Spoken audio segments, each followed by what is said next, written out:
Thank you very much. Immediately after World War II, the communist authorities in Poland decided to turn Operation Reinhardt's formal German extermination camps, Belzec, Sobibor, and Treblinka, into commemoration sites as evidence to the Nazis' atrocious actions. They became an important component of the Polish national remembrance landscape and are always connected with current historical narrative, concepts of collective memory, concept of national identity, and historical politics that influence the form, meanings, and messages of these sites over the years. It was not until 1961 that Polish authorities decided to clean up the site of Belzec. The mass grave that remained at the site were robbed by the local Polish population that looked for valuables buried with the victims. The Polish press at the time condemned this behavior, but the Polish authorities could not prevent the phenomenon, which continued until the mid-1950s. The entire area was plowed and sown, and trees were planted. The work began in 1963, and the commemoration area was limited to 5 hectares, on which there were mass graves and the main devices of the extermination camp. They fenced up the area and erected a symbolic gate to the camp, paved a path past the gates towards the mass graves marker, and to the original Belzec monument. The site officially opened on December 1st, 1933, but the fenced area did not match the actual camp area, so new buildings were built on parts of the camp. The most significant architectural element was the monument in a shape of a mausoleum with the remains of the victims. It was made of cube-shaped concrete covered with granite and sandstone facing. On the front wall, there were 2 emaciated figures holding one another, and an inscription, and you can read it in Polish, of course, and I quote, "In memory of the victims of the Hitlerian terror murdered in 1942, 1943, end of quote, without mentioning that the victims were Jewish." After several years, the concrete panel that placed near the entrance included the information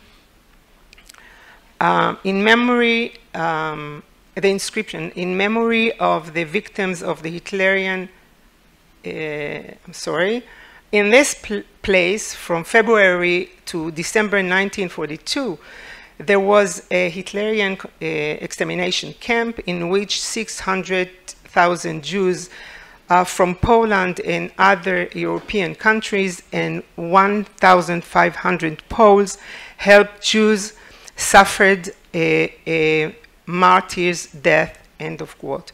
After several years, it was placed with metal panel, and today it is part of the museum's exhibition as we see at the slide.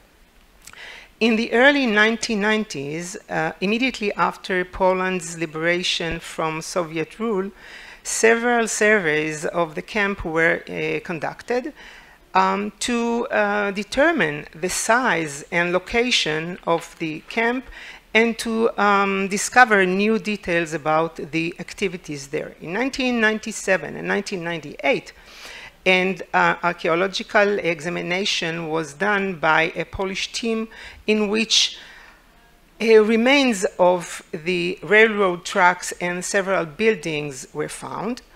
They also discovered 33 mass graves, which contained, according to their estimates, about 15,000 unburied bodies.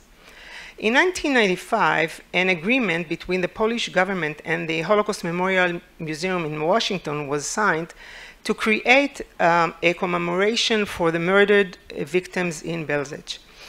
In a competition held in 1997, a group of artists was selected to build a new monument and museum. The old commemoration site was demolished, and the old monument was destroyed. In 2002, Belzec Memorial became a branch of the Majdanek State Museum, and a new monument and museum became a mutual Polish-American project inaugurated in 2004. The main entrance to the new monument is in the place where the siding was situated. The monument consists of two parts, the ramp and the museum building, which form a cemetery wall from the side of the gateway with an inscription about the camp, about the camp, the verse from the book of Job 16:18, and a Jewish menorah image. At the end of the ramp, there is a railroad track sculpture. It symbolizes the siding where trains carried the deportees stopped upon arrival at the camp, and pyres on which the victim's body were cremated. On the wall, behind the sculpture, a poem written in pencil in a sealed freight car by Israeli Holocaust survivor poet Dan Pagis appears. The poem is supposedly a quote from fragmented writing in a death train wagon addressed to the survivors and relatives of the victims. The only way from the ramp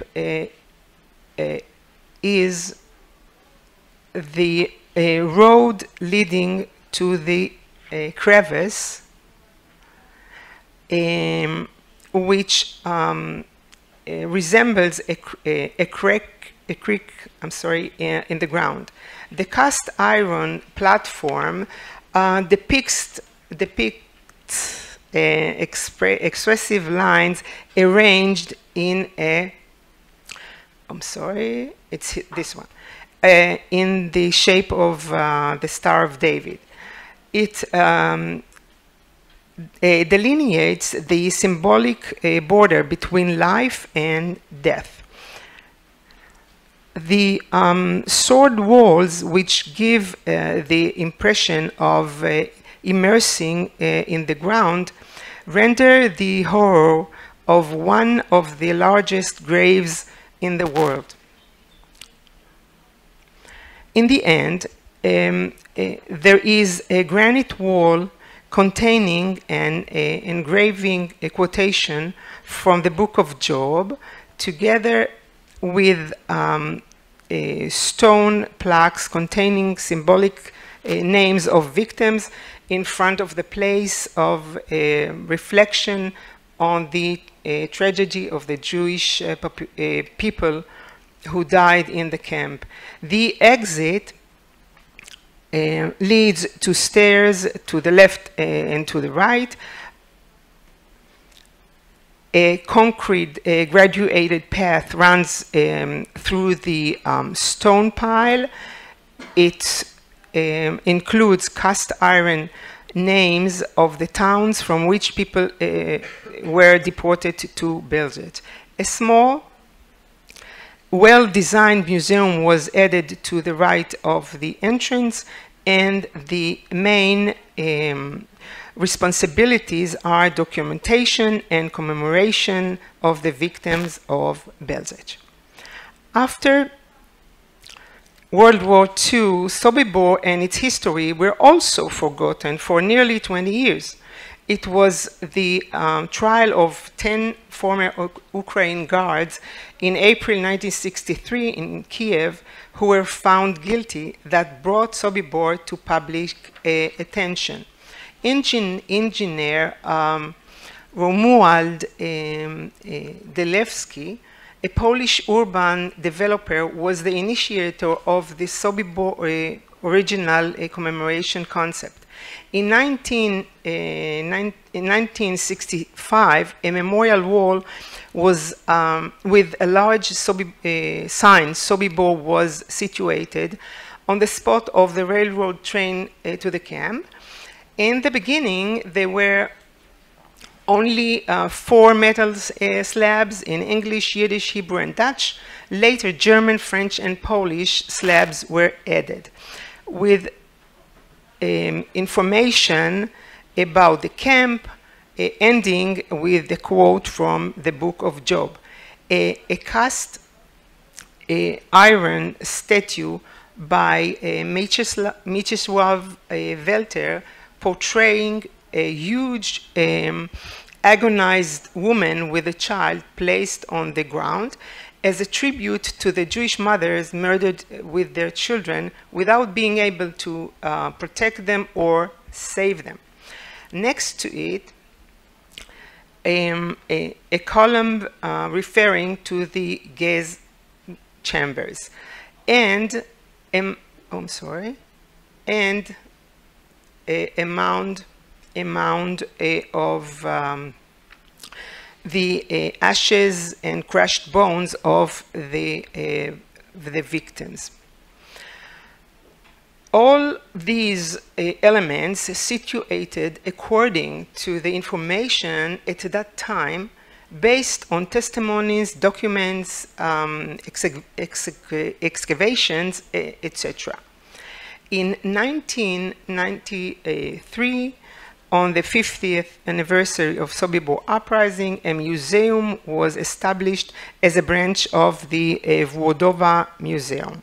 In 2003, in this supposed place of the Himmelfahrstraße, road to heaven, okay.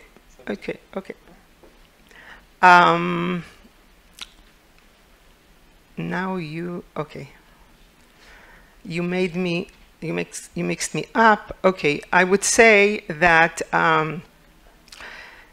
after a while, a new form of commemoration was created and called Alley of Remembrance, symbolic stones placed alongside the road, bearing names of people murdered in Sobibor. And I'll make it short and talk without my, I'm not reading. In 2007 and until 2013, archaeologist Chimi Yoram from Israel and Wojciech Mazurek from Poland initiated excavations, and they were able to remap the camp and find the location of the Himmelfahrstraße, the mass graves, and the barbed wire enclosure that separated mass graves and crematoria from the living area of Camp 3. They discovered, and I'm going to go shortly, they discovered a lot of objects, and here you have identity tags of two Jewish Dutch children and some pendants. In May 2012, Sobibor Museum became a branch of the Majdanek State Museum, which initiated a design of a new commemoration architectural and landscape, and we can see it over here. But they covered the pile of ashes, they demolished the column, and they built this museum. I'm sorry, but I'm shortening just to show you the entire presentation. This glass construction houses exhibition and materials about the camp, and they have a multi-purpose room for classes, lectures, seminar, and so on and so forth. Here you can see the exhibition. This statue was taken for renovation to place it in its new location in front of the museum. The last camp is Treblinka. In 5 minutes, I hope I'll manage, so I'll skip a little bit. Okay. The memorial site of Treblinka started in 1955 in the initiative of the Polish Ministry of Culture and Art, and after a competition, a group of Polish artists developed the memorial site that most of us, or all of us, knows. And I'll just go through quickly. This is the entrance with a schematic plan and 5 columns to explain, you know, in Polish, Yiddish, Russian, English, and German, to explain information about the camp. Then the 2-meter high stones marks the borders of the camp. This is the entrance and the path to the ramp. This is a symbolic railroad to the ramp, and 11 stones with the names of countries from which Jews were brought to the camp are situated here. Going into the major element of the site. The site, the main monument is formed like a tombstone with a crack in the front, and the 3 front and sides headers are showing a pile of emaciated bodies, while the back one shows the sign or motif of the menorah, to emphasize that the victims of this camp were Jewish. I have to emphasize that just one stone contains a personal name, and we all recognize this name of Janusz Korczak and the children. One of the important things in this monument is the fact that at the beginning, the stone in front of the monument contained on the right side the words "never again" in Yiddish, Russian, English, Polish, and German. And on the other side, at the beginning, it was written only in Polish. And then in the late 90s, Israeli authorities interfered and demanded to add the words "lo od," never again, in Hebrew. Naturally, we can see that this monument was meant to be a Polish monument. And the Hebrew inscription, to my opinion, disturbs the harmony of the writing and shift a little bit the balance of this monument. Okay, conclusion. I'll sum up because of the limited time. Okay. I have just to mention one thing. Shmuel Willenberg dreamed to open an educational center next to the monument. And I think it was in 2000, I have it here, 2000 and something, he initiated a cornerstone not far from the site, but his dream was never fulfilled. And the old museum was renovated, and they had exhibition with the